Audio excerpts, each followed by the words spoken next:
fircawn waxa uu xaakim ka ahaa dalka Masar cahdigii nabiyullaahi Muuse calayhi salaam. haddaba fircawn ayaa wuxuu dadka ku qasbi jiray inay aaminaan inuu isagu ilaah u yahay. gabagabadii noloshii fircawn ilaahay subxaanahu wa tacaala wuxuu nabiyullaahi Muuse u kala jeexay uu baneeyay isaga iyo kooxdiisa badda. balse fircawn ayaa markii uu badda soo galay si fool xun ugu dhintay badda dhexdeeda, iyadoo la sheego inuu jasadkiisa ilaahay subxaanahu wa tacaala badbaadiyey si ay dadku ugu cibro qaataan.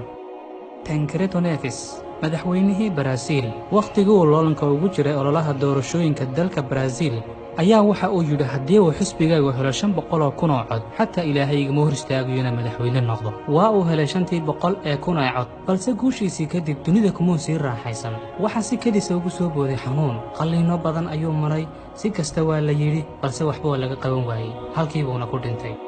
Cazuza waxa uu ahaa abwaan, fannaan, kuna caan ahaa khaniisnimo. maalin maalmaha ka mid ah ayaa isaga iyo kooxdiisu waxa ay heese ku qaadiyeen meel xaflad ah.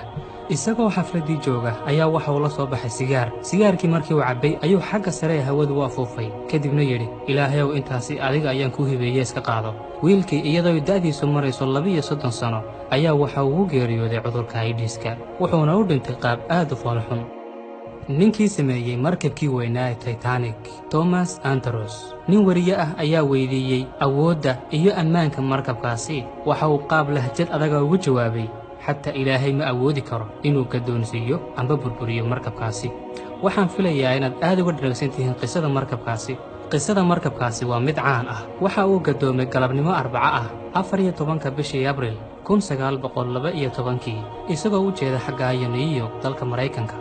haddaba markabkaasi ayaa waxaa saarnaa dad gaadhaya 2224 qof.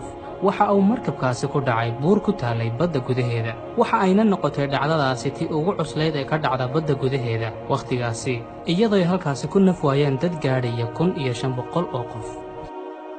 Marilyn Monroe iyadoo u diyaargaroobaysa xaflad ay qaban rabtay ayaa waxaa u yimid nin hawlwadeennada goobtaasi ka mid ah, wuxuuna si kabtana ugu yidhi ilaahay ayaa ii kaa soo diray. kadibna waxay igu jawaabtay ilaahay waxba ugama baahni, subxaanallaahi alkhaaliq. usbuucun kadib waxay ku geeriyootay gurigeeda. Bon Scott waxa uu ahaa fannaan, isagoo qaadaya hees ka mid a heesihiisa 1969. isagoo heesaya ayaa waxa uu yidhi hay joojinin ilaahayow, waxa aan doonayaa inaan galo meesha ugu hoosaysa. waxa aan doonayaa sida ugu dhaqsiyaha badan inaan naarta u galo. haddaba sannadu markay ahayd 1980 ayaa Bon waxa la helay isagoo meyd ah. Christine Hawet waxa ay ahayd wariyad ka soo jeeda dalka Jamaica. waxa ay tiri quraanka oo ka kooban hadalka ilaahay waa kitaabka ugu xun abid. 2006 ayaa waxa la arkay iyadoo ku dhex gubatay gaadhigeeda. subxaanallaahi alkhaaliq. qisada caanka ah ee Kisra iyo Qaysar, Nabi Maxamed calayhi salaatu wasalaam ayaa labadoodaba waxa uu u qoray waraaq farriin ah oo u sheegaysa inay diinta islaamka qaataan. farriintii markii ay soo gaadhay ayaa labadiiba waxa ay diideen diinta islaamka inay qaataan, balse Qaysar farriinta nebiga sallallahu calayhi wasallam waa uu maamuusay, wax xadgudub ahna uma geysan. mulkigiisina ilaahay wuxuu ka dhigay mid aan burburin. balse Kisra ayaa ku xadgudbay farriintii uu Nabi Maxamed sallallahu calayhi wasallam ugu soo diray, waa uuna jarjaray waraaqdii. intaasi waxa uu ku darsaday weliba in uu aflagaadeeyo nabiyullaahi Maxamed sallallahu calayhi wasallam. wax yar kadib ilaahay wuu dilay, wuuna baabi'iyey guud ahaanba maamulkiisii.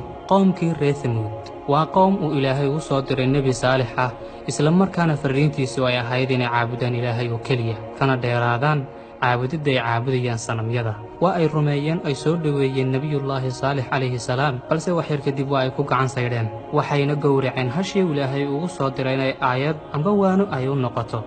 waxayna ugu hanjabeen nebiyullaahi saalix calayhi salaam in haddii uu wax tarayo uu keeno cadaab.